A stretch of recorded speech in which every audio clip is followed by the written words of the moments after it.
Hi, welcome to Take 5, where we daily consider devotional thoughts from Oswald Chambers' book, My Utmost for His Highest. Today is February 27th.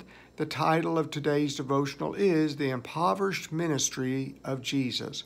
Where do you get that living water? John 4 and verse 11. The well is deep, and even a great deal deeper than the Samaritan woman knew.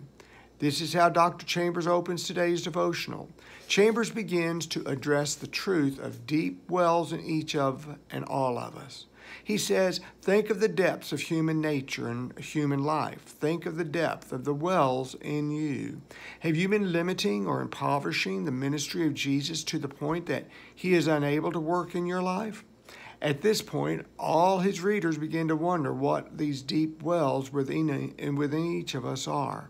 Chambers continues, suppose that you have a deep well of hurt and trouble inside your heart, and Jesus comes and says to you, let not your heart be troubled, John 14 and verse 1. Would your response be to shrug your shoulders and say, oh, but Lord, the well is too deep, and even you cannot draw up quietness and comfort out of it? Pause with me and consider, what wells within you do you think God is not able to render help? As for me, I continue to hold on to low self-esteem.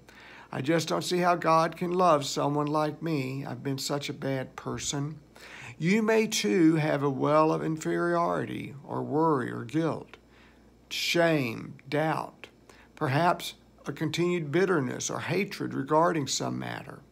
Whatever it is, this is your limiting God's ability to move in your life by thinking the well is too deep within you for him to reach down into you and heal. And Chambers continues, that is correct. Jesus doesn't bring anything up from the wells of human nature. He brings them down from above. God doesn't find things deep within us to make improvement for us. He brings down healing to us from above. Healing is not within us for something to be restored. Healing is a transformation wrought from above by His Holy Spirit. Chambers lets us know that we limit the Holy One of Israel by remembering only what we have allowed Him to do for us in the past, and also by saying, of course, I cannot expect God to do this particular thing. The thing that approaches the very limits of His power is the very thing we as disciples of Jesus ought to believe He will do. We impoverish and weaken His ministry in us the moment we forget He is almighty. The impoverishment is in us, not in Him. God does not want for a better you and me. He wants transformed, empowered you and me. We don't get better, we get changed. Take note of what Dr. Chambers just said. We impoverish and weaken His ministry in us the moment we forget He is almighty. The impoverishment is in us, not in Him. Whenever we don't think that God can make a specific change in our life is when we weaken God in us, having forgotten that He is almighty. Chambers closes out with this.